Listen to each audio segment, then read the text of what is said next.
কিছু মানুষ আছে যারা তোমায় মূল্য দেবে না, তাই বলে নিজেকে কখনো মূল্যহীন মনে করো না।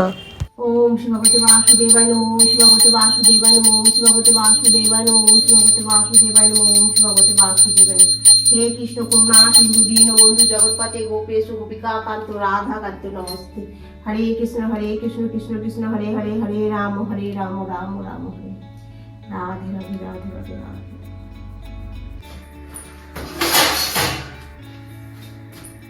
মর্নিং বন্ধুরা, কেমন আছো তোমরা সবাই? আশা করি তোমরা সকলে খুব ভালো আছো, আমিও বেশ ভালো আছি। আজ হলো সোমবার, সপ্তাহ প্রথম দিন। সকালবেলা ঘুম থেকে উঠেছি অনেকক্ষণ আগে, প্রাণায়াম করে ব্যালকনির সামনে থেকে একটু ঘুরে এসে এখন রান্নাঘরে এসেছি চা বসাবো। কালকে রাত্রিবেলা তো রান্নাঘরে একদম নিট অ্যান্ড ক্লিন করে রেখে দিয়েছি, তো এখন চাটা একটু বসি, চাটা তোমাদের খাই, তনু উঠে পড়েছে, ঠিক আছে। তারপরে গিয়ে তোমার আগে কি রান্না হবে এখন দেখি। ফুলকপি আছে, কালকের অল্প একটু ডালও রয়ে গেছে, ভাবছি ফুলকপি তরকারি ভাত করে দেবো, তাহলে তোমার ডালটা দিয়ে হয়ে যাবে। দেখি এখন কি করি, এখন তো আগে চাটা খাই।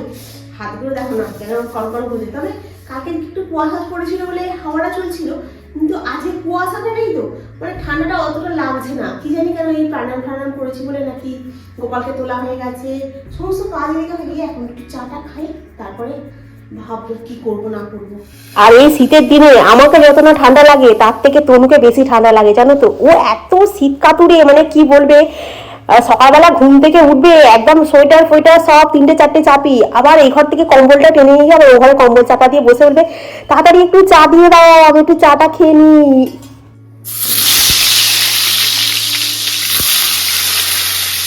তো আজকে রান্নাই হয়েছে তোমার ফুলকপি দিয়ে আলু দিয়ে তরকারি, তার সাথে একটু কড়াইশুঁটি দেবো, একটু ধনে পাতা দেবো। আর সানাম সাউ বলছিলে যে ভেজি খাও আর নন ভেজি খাও, প্রোটিনটা হচ্ছে তোমার ভেরি ইম্পর্টেন্ট। হ্যাঁ গো, ঠিক বলেছো, তাহলে কিন্তু দেখতে সুন্দর লাগবে, জানো তো। আর খাওয়া দাওয়াটা ঠিক মতো করলে তবেই তোমার লুকটা সুন্দর লাগবে, বয়সটাকে তোমার ধরে রাখা যায়, জানো। এটা আমি জানি, কিন্তু এক এক সময় কি বলতো একটু বেহিসাবি হয়ে যায়। আমিও একটু মিষ্টি খেতে পছন্দ করি, তো এই মিষ্টিটাই হচ্ছে আমার জীবনে সবচেয়ে কাল, জানো। ওটাকে মোটে দেখে লোভ সামলাতে পারি না। পিয়ালি বলছিলে ভেজ আর নন ভেজের মধ্যে আমি গুলিয়ে ফেলছি। কেন গো, ঠান্ডায় নাকি? ঠান্ডায় কি বলছি, নন ভেজটাকে ভেজ বলছি আর ভেজটাকে কি নন ভেজ বলছি নাকি? যাই হোক, কি জানি কি বলছি, আমি নিজেও যেন বুঝতে পারছি না। থ্যাংক ইউ মিতা, তুমিও খুব ঠান্ডায় সাবধানে থেকো, তোমরা সকলে খুব ঠান্ডায় মানে সাবধানে থেকো। আমি তো ঠান্ডায় মানে কি বলবো, দারুণ লাগছেও, কিন্তু ঠান্ডাটাকে বেশ ভালোভাবে এনজয় করছি। এই কাঁপুনি কাঁপুনি ভাবটা না আমার দারুণ লাগছে, জানো তো। থ্যাংক ইউ দীপ, কমেন্ট করার জন্য তোমাকে অনেক ধন্যবাদ ভাই। কি বলতো মধুমিতা, আমি না ওই এফবির লিঙ্কটা কিভাবে শেয়ার করতে হয় সেটা না ঠিক বুঝতে পারছি না, জানো তো। একটু মানে ইউটিউবগুলো দেখি কিভাবে লিঙ্ক শেয়ার করতে হয়, কপি করে কিভাবে পেস্ট করবো ওটা না বুঝতে পারছি না ঠিক। তবে তোমরা কেমন ঠান্ডাটাকে উপভোগ করছো আমার মতো? আমার তো মানে ভালো লাগছে, কথা যেন জড়িয়ে যাচ্ছে, ঠান্ডাতে দাঁত ফাঁতগুলো কন কন করছে, এইটা একটা আলাদাই আনন্দ, জানো তো। আমাদের আবার এখানে কারেন্ট চলে গেলে জানো, রেগুলার সকালবেলা একবার টুক করে চলে যাবে, দুপুরবেলা একবার টুক করে চলে যাবে, মানে কারেন্ট যাবে আসবে এরকম করবে, জানো তো। এই জন্য না জিনিসপত্রগুলো কারেন্টের মানে খারাপ হয়ে যায় তাড়াতাড়ি, জানো তো। যাই হোক, আমি এখন বিছানাটা পরিষ্কার করে গুছিয়ে ফেললাম, আর তনু এখানে রেডি হবে, ওইখানে দাঁড়িয়ে আছে, বলছে তুমি তাড়াতাড়ি যাও এখান থেকে, আমি রেডি হবো এখন। রেডি হবো না, চান করবো না। আমি জানি তুমি চান করবে না দিদিমণি। গাড়ি যখন তুই সব বুঝছিস না। তুমি রেডি হয়ে অফিস বেরিয়ে যাচ্ছে, মুখে মাস্ক ফাক্স পরেছে, সব নিয়েছে তো গুছিয়ে। হ্যাঁ, সব দিয়ে দিয়েছি আমি গুছিয়ে। কোথায় আছে এটা ট্রেনটা? আপডেট নেই, তুই তাহলে গিয়ে স্টেশনে বসে থাক। তো জুতোটাকে কেচে দিতে হবে, জুতোটা নোংরা হয়েছে। জুতোটা পরে নে না আগে, জুতোটা কাচতে হবে। কেন এত রূপবতী হলো রাজ, তোমার ওই রূপের ছোঁয়া কি সব দিয়েছি। তোমার হেডফোন দিয়েছি, ওই ছোট হেডফোনটা দিয়ে দিয়েছি, তারপরে আর কি দিয়েছি, জলের বোতল দিয়েছি, আমলকি দিয়েছি, টিফিন গুছিয়ে দিয়েছি। জোয়ান দিলাম তো, খেয়ে দিয়ে উঠে একটু জোয়ান খেলো, আবার এখন একটু জোয়ান দে। এটা খেতে হবে না, না থাক, নষ্ট করবো না, আমি ঢেলে রাখবো। বলছে নষ্ট করবি, সাবধানে যাবি। হ্যাঁ, টাটা। ও কিছু নয়, ওই চাটুটা ভূতের ধরেছে। ব্যাস এটা রাখি, রান্নাঘরটা একদম হয়ে গেছে। তুমি ওইখান দিয়ে যাবো, একটুখানি দেখি, তারপরে বাইরেটা ঠান্ডা লাগছে। সকালবেলা অত লাগছিল না, এখন দেখছি ভালোই ঠান্ডা লাগছে। ওই বাবারে,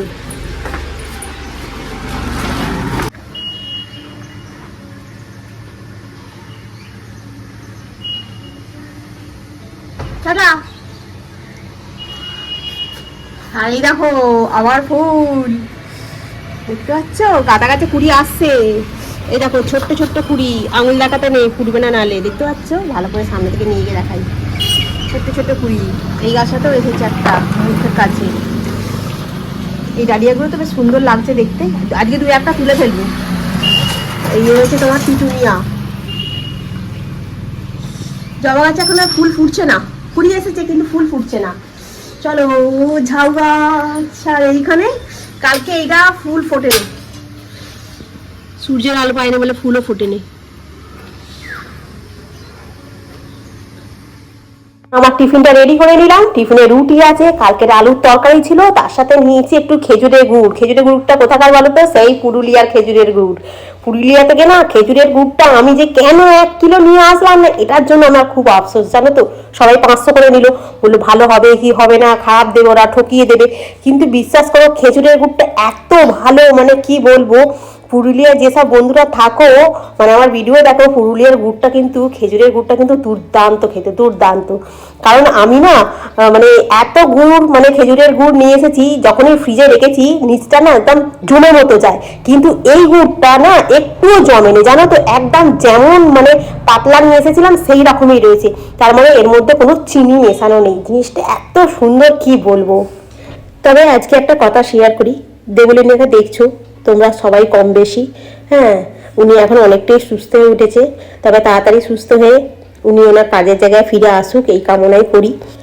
আজকে একটা কথা তোমাদেরকে শেয়ার করি, তোমরা সবাই হয়তো দেখছো দেবলিনাকে নিয়ে। দেবলিনা অনেকটাই সুস্থ হয়ে উঠেছে এখন, আশা করছি তাড়াতাড়ি উনি ওনার লাইফে ফিরে আসুক, উনি ওনার কাজের জায়গায় ফিরে যান, এবং এই কামনাই করি তাড়াতাড়ি সুস্থ হয়ে উঠুক। তবে বন্ধুরা, আজকে একটা কথা আমি শেয়ার করি। মানুষ এমন জায়গায় পৌঁছে যায় যখন মানুষ এইরকম একটা পথ খুঁজে পায়। ঠিক আছে, আমিও এরকম একটা পথ খুঁজেছিলাম, কিন্তু আমি এখন ভাবি যে খুব ভুল করেছিলাম। কারণ কি, কেউ কারোর জন্য কিছু হয়ে যায় না, তাই না? আমি চলে গেলে আমি চলে যাব, তাতে আমার মায়ের হয়তো ক্ষতি হবে, কারণ তার মেয়ে চলে গেল, কিন্তু আর কি কারোর কিছু হবে? মেয়েটা হয়তো মা হারা হয়ে যাবে, যাদের সন্তান থাকে ধরো আমার মতো, আর কি হবে? আর যে তোমাকে জ্বালাচ্ছে পোড়াচ্ছে, সে হয়তো 2 দিন হয়তো জেল খাটবে, কিংবা পয়সার জোরে বেরিয়ে আসবে, এসে আবার একটা নতুন করে বিয়ে করে নেবে। তাহলে লাভটা কি হয়? লাভটা কিচ্ছু হয় না। এতে বলবো, যদি না মনে হয় পোষাচ্ছে, তাহলে চলে আসো। মার ধর খেয়ে পড়ে থাকার কোনো দরকার নেই। ওরকম সংসার থাকার থেকে না থাকাই ভালো আমার মতে বলে। কারণ আমিও অনেক কষ্ট করেছি, কিন্তু লাস্ট পর্যন্ত পারিনি, সংসার থেকে বেরিয়ে আসতে বাধ্য হয়েছি। আমিও 16টা বছর সংসারে ছিলাম, কিন্তু আমিও চেষ্টা করেছিলাম মরবো, আমিও খেয়ে নিয়েছিলাম ওষুধ, হ্যাঁ, কিন্তু ওই যে আমার মানে কই মাছের প্রাণ, জানো তো, ঝট করে পটকায় না।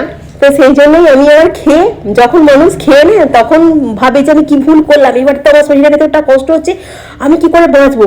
মরা অত সোজা নয়, মরাটা খুব কষ্টে গো। এইরকম না করাই ভালো, এইরকম কেউ করো না, কোনো দিন করো না। এইটাই হচ্ছে আমার ভিডিওর মাধ্যমে আমার মনের কথাটা তোমাদের সঙ্গে শেয়ার করলাম। হ্যাঁ, আমি তো জানি কি কষ্ট, কি যে যন্ত্রণা সেই মুহূর্তে হয়, একমাত্র ভগবান ছাড়া কেউ জানে না। এই দেখো বাটি মেপে ভাত নিয়েছি, তারপরে বেগুন ভাজাটা রেখেছি, আর এই হলো তোমার ফুলকপির তরকারি। ওর ডিমটাকে আলাদা করে সেদ্ধ করেছি, জানো, ডিমটাকে তোমার ফুলকপির তরকারির সঙ্গে দিয়ে। ঠান্ডাটা ঘুরে আবার পড়লো, বেশ 2 দিন বেশ রোদ্দুর উঠে গেছিল, বেশ হাওয়া ফাওয়া দিচ্ছিল না, বেশ ঠান্ডাটা কমে গেছিল। আবার কালকে মেঘলা আকাশ হয়ে হাওয়া দিতে শুরু হয়ে গেল, আজকেও সেম, মানে ঠান্ডাটা মানে প্রচন্ড পরিমাণে রয়েছে। আজকে তবু রোদ্দুর উঠেছে, কেচে সব ছাদে মেলে দিয়ে এসেছি। এখন খাবো, বাসন মাজবো, কার্পেটগুলো পাতবো, পেতে তারপর ঠিক 3:30 4টার সময় করে গিয়ে ওখান থেকে তুলে নিয়ে আসবো, নিয়ে এসে তারপরে তোমার করবো, কি বলে যেন, একটু শোবো, তারপর আবার সন্ধ্যাবেলা উঠে। তো চলো এখন একটু খেয়ে নিই, ভাতটা একটু ঢালি, এই অল্প অল্প করে নিয়ে খেয়ে নেবো। জানো তো কি ঠান্ডা ভেতরে, বুঝতে পারছি না। এখানটা তো তবু এসে বসলে কি বলো তো, গায়ে একটু রোদ্দুরটা লাগে, তো বেশ ভাতটা খেতে ভালো লাগে। ফোনটা নিয়ে এসে এখানে সেট করবো, ওই একটা কিছু চালাবো, চালিয়ে দেখতে দেখতে খাওয়া হয়ে যাবে। ভাত খাওয়ার পর শরীরে যে কি কাঁপুনি দেয় কি বলবো, মানে কি করবো যেন বুঝতে পারি না, এত ঠকঠক করে কাঁপতে থাকি। হ্যাঁ, এখন তো এই এক ঝুড়ি বাসন, এই বাসনগুলোকে গোছাবো। আজকে না সব বাসন মেজে নিয়েছি জানো, খালি যে খেলাম ওই একটা থালা, একটা ওই বাটি, একটা বাটি না দুটো বাটি আছে, ওই মাপ করে নিয়েছি ভাতটা, ওইটা বাটি একটা, আর একটা তরকারির বাটি, একটা থালা, ওইটা মাজলেই আজকে হয়ে যাবে। তার আগে বাসনগুলো গুছিয়ে নিয়ে একটু ছাদে যাব। ছাদেও আজকে না প্রচণ্ড হাওয়া চলছিল গো, কি ভুল করেছি, একটা যে চাদর নিয়ে যাব সাথে করে, দিয়ে কানে যে পেঁচিয়ে নিয়ে হাঁটবো সেটা তো করিনি, বেশিক্ষণ হাঁটতে পারিনি, 10 মিনিট হাঁটবো বলে গেছি, ওই 10 বার হেঁটেই পালিয়ে এসেছি ছুটে।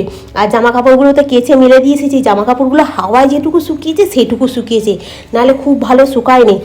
এসে একটু মেলে দেবো, কালকে আবার সকালবেলা গিয়ে একটু ছাদে মেলে দিয়ে আসবো।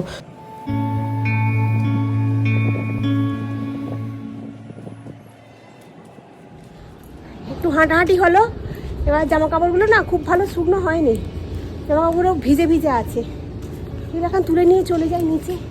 ছাদে প্রচণ্ড পরিমাণে ঠান্ডা হাওয়া দিচ্ছে, দাঁড়িয়ে থাকা যাচ্ছে না, ওই কোনো রকমের ছুটে ছুটে একটু হাঁটলাম, ব্যাস হয়ে গেছে। চলো নিচে তুলে নিয়ে পালিয়ে যাই। কালকের জন্য এই যে ফুলকপি, পালং শাক, কড়াইশুঁটি, আলু সমস্ত কিছু কেটে কিছু কাটা গোছানো হয়ে গেছে, কালকের জন্য রান্না করতে হবে। কালকে একটু পালং শাকটা ওই সেদিনকে মতো করে করবো, একটুখানি মটর কড়াই ভিজিয়ে দেবো, আর এর মধ্যে দিয়ে দেবো একটুখানি গোটা রান্না। শাকটা একটু কম হয়ে গেছে, বাঁধাকপিটাও কম হয়ে গেছে, অল্প একটুখানি ছিল তো শাক, ওইটাই করে নিচ্ছি। কারণ কি আর কতদিন ফেলে রাখবো, শাকটা বেশি দিন ফেলে রাখলে আর খাওয়া যাবে না, পুরো ভালো শাক বলে তাই এতদিন ধরে রয়েছে ফ্রিজেতে। আর ওই জিপলক ব্যাগে করে রেখে দিই তো, ওই জন্য খুব ভালো থাকে জানো তো। আর এখন তরকা হবে, তরকার জন্য আমি করে রেখেছি, মানে কড়াই ভিজিয়ে রেখে দিয়েছিলাম দুপুরবেলা, ছাদ থেকে নেমে এসে এখন ওই হকিংস এটাকে সিটি মেরেছি, মেরে এখন তোমার তরকাটা রান্না করবো। ওই যে হকিংসটা এখানে উঠেছি তো, জিনিসপত্র রাখা না, বাসনপত্র খুব বেশি হয়ে গেছে, কিন্তু আমার এগুলো না হলে হবে না জানো তো, দরকারি এগুলো জিনিসগুলো। এখন তোমার একটুখানি আদা রসুন বাটবো, মধুমিতা বলছিলে আদা রসুন বেটে ফ্রিজে রেখে দেবে, তোমার রান্না করার 1 ঘন্টা আগে বার করে নিলেই হয়ে যাবে। হ্যাঁ, ওইরকমই ভাবছি একবার করবো, আগে ওই রকমই করে রাখতাম যেন, আদা রসুন বেটেই রেখে দিতাম।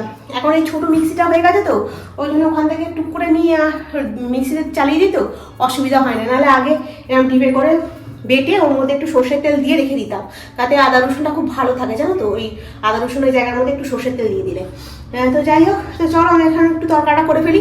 সন্ধ্যাবেলা চা খাওয়া গেছে, সন্ধ্যে দেখা গেছে, তনু ট্রেনে উঠে পড়েছে আসছে বলে। হ্যাঁ, আজকে তো বাবা চশমা পরে আসছে, ওই চশমা বাক্সটা অফিসে ফেলে রেখে দিয়ে এসছে, বলছে আমি অফিসে ফেলে রেখে দিচ্ছি, চশমা পরে আসছেন, যে সাবধানে নামবি চশমাটা পরে, এমনিতে ট্রেনে খুব ভিড় হয় জানো তো, ওই জন্য বলুন সাবধানে আয়, দেখে দেখে আসার সময় একটু ফুল নিয়ে আসতে বলেছি। আমাকে বলেছেন আমি নামলে তোমাকে ফোন করবো, তুমি বলবে কি কি আনতে হবে। বলছি ঠিক আছে। তো চলো বন্ধুরা, এখন আমি তরকার আগে করে ফেলি, 2টো রুটি হবে, তরকা হবে। ওখানে আনাজগুলো কেটে রেখেছি, সবজিগুলোর প্যাকেটগুলো কে করতে হবে, জিপলক ব্যাগটাকে তার থেকে ধুতে হবে।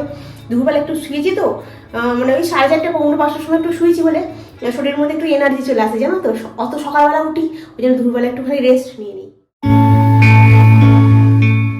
আজকে কি ব্যাপার গো, ক্যামেরাটা অন আছে তবু রুটিটা ফুলে উঠলো, আমি তো ভেবে মানে আশ্চর্য হয়ে গেলাম।